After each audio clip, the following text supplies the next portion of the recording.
देखिए, जब से आम आदमी पार्टी की सरकार गैंगस्टरों के खिलाफ, ड्रग माफिया के खिलाफ बड़ी कार्रवाई कर रही है, तब से लेकर लगातार विपक्ष की पार्टियां, चाहे वो कांग्रेस पार्टी हो, बीजेपी हो, अकाली दल, लगातार मिलके आम आदमी पार्टी के नेताओं के खिलाफ कोई ना कोई साजिश रच रहे हैं। एक झूठा फर्जी केस जो है वो बिल्कुल कांग्रेस पार्टी ने भारतीय जनता पार्टी की चंडीगढ़ इकाई से मिलके, भारतीय जनता पार्टी से मिलके मेरे और आम आदमी पार्टी के पंजाब के प्रधान अमन अरोड़ा जी के अगेंस्ट दर्ज करवाया। बिल्कुल हम न डरने वाले हैं, न झुकने वाले हैं। हम लड़ेंगे, लोगों की लड़ाई लड़ते रहेंगे और ड्रग माफिया के खिलाफ, गैंगस्टरों के खिलाफ आम आदमी पार्टी की सरकार सख्त से सख्त एक्शन लेती रहेगी। बिल्कुल नहीं हम झुकने वाले, क्योंकि मैं छोटा सा आंकड़ा भी दिखाना चाहता हूं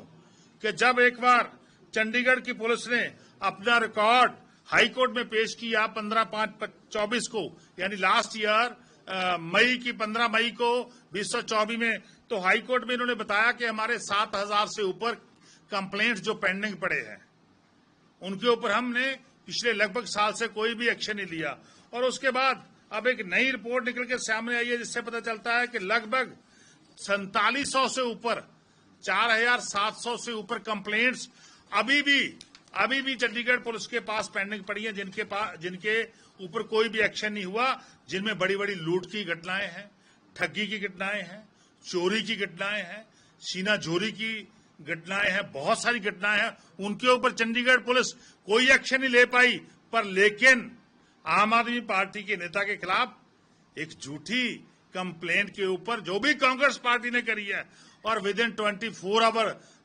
जो है FIR रजिस्टर करी है, तो मैं बिल्कुल इसका स्वागत भी करता हूं। मैं ऐसा ही कहना चाहता हूं चंडीगढ़ पुलिस को, क्योंकि चंडीगढ़ पुलिस को देश के home minister mister Amit Shah ji देखते हैं, तो उनको चाहिए कि तुरंत जितनी पेंडिंग कंप्लेंट्स हैं, लगभग 5,000 के नजदीक पड़ी होगी, क्योंकि ये तो रिपोर्ट काफी दिनों की छपी को, 5,000 के करीब जो कंप्लेंट है, उनके ऊपर भी एक्शन ले लीजिए और कम से कम चंडीगढ़ के लोगों को भी इंसाफ दे दीजिए। तो हमारे ऊपर तो अपने पर्चा दर्ज कर दिया, कम से कम उनको भी दे दीजिए। और दूसरा, मैं स्पष्ट करना चाहता हूं, जब से हमने ये बोला है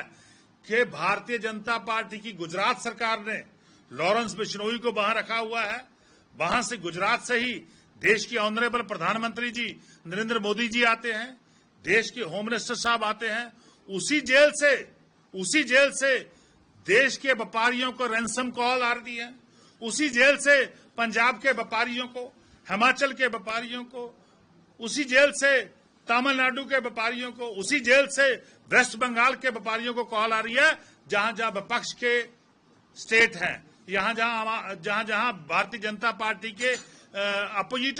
अपोजिशन पार्टियों की यहां सरकारें, वहां ही कॉल्स आ रही हैं। इससे पता चलता है कि भारतीय जनता पार्टी एक गैंगस्टरों का समूह चलाती है, एक गैंगस्टरवाद को देश में बढ़ावा दे रही है। तो बिल्कुल हम अपनी आवाज जो है, ऐसे जो हमें अधिकार बाबा साहब भीमराव अम्बेडकर जी ने दिया है, तो उसके तहत हम उसी अधिकार के तहत, बोलने के अधिकार के तहत बोलते रहेंगे। जितना मर्जी हमें जेल में बंद कर ले, जितना मर्जी हमारे ऊपर जुल्म डाले, जितनी मर्जी हम पे गोलियां चला ले, जितना मर्जी हमें कत्ल कर दे, हम बिल्कुल डरने वाले नहीं।